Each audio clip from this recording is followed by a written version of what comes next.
जिंदगी बिल्कुल मौसम की तरह होती है, कभी सर्द, कभी नर्म, कभी गर्म, कभी रंगीन, कभी गमगीन।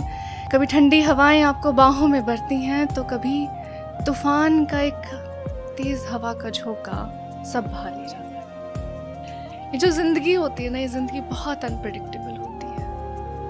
कब क्या हो जाता है किसी ने नहीं सोचा। जो हम सोचते हैं वो कभी होता नहीं, और जो होता है वो हमारी कल्पना से बहुत परे होता है। लाइफ मानो 360 डिग्री एक पूरा टर्न ले लेती है। मुझ जैसी लड़की को ना कभी भी किसी लड़के की दौलत या बेतहाशा मोहब्बत नहीं मुतासिर कर सकती। जैसी लड़की को सिर्फ इज्जत चाहिए, भरोसा चाहिए।